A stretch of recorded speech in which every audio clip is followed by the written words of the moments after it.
Hi, I want to talk to you about filters.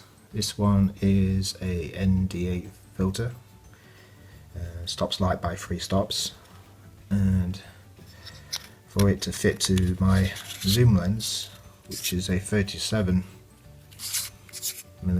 diameter, I screw it onto this converter, and the converter goes on the front of this zoom lens, which is quite fiddly at times. There you go. There's other varieties of this neutral density filter.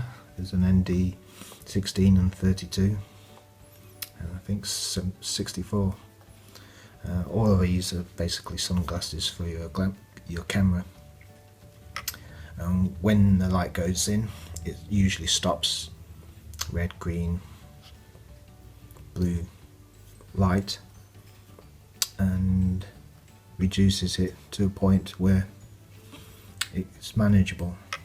You have to be aware that even though it stops visible light, invisible light still comes in, and with this invisible infrared light, it alters the colour slightly, giving it a magenta look, so you might have to adjust the white balance accordingly. But other than that, it's basically sunglasses, and it helps you to film and control light, because you need to film at 50 frames if you're doing 24 frames per second for the shutter, and have a manageable aperture size. I usually have it in between f4 and f8, and this will allow me to have a longer depth of field. Another filter, as you can see, is this polar one. Anyway, if you turn it in certain light, the polar filter will make things, in particular the sky, I guess, darker blue, and it removes glare from water and wet surfaces, I guess. And when you're doing this, it mostly does it at 90 degrees from the sun. There's another type of ND filter that you probably want to be aware of. This is an adjustable one, so I don't know if you can see that. If I turn it, it's clearing now, but turn it some more and it gets darker.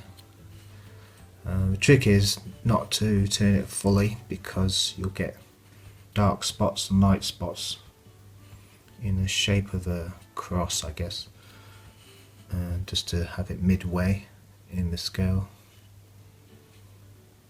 usually helps. I use this for my X5 Osmo. Another set of filters I had to mention, microfiber cloth just to clean them, is this set of 6 graduated filters. Normally these are half filters, you can see that, dark at the top, clear at the bottom. And what you want to do in this case is screw them over here to the camera. Now normally these are available, not that I know of, to the 46 diameter range, so what I've done is bought myself these commonly abundant 52 diameter graduated filters, stuck a ring converter like this, and eventually able to screw it onto this 46 to 52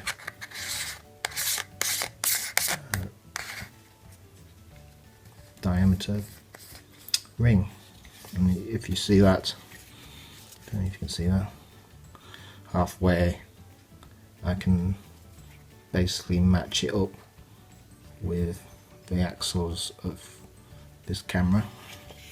So, oops, it's below. What you want is the dark end to be at the top, and once it's in this position you can film sunsets and stuff. Make sure that when you're filming to have the sun and the bright horizon towards the dark end, and it'll be less contrasting to the landscape, which is normally darkened, and you get this nice horizon of a sunset. There's other colours that I've tried and I've demoed already. There's purple, orange, green, yellow, maybe a red or a second orange. But these are graduated filters, perfect for photographing sunsets. And anyway, these are my filters that I use occasionally. I prefer to use the ND filters more commonly for normal flight purposes, but I hope you enjoyed this film, and I'll see you next time.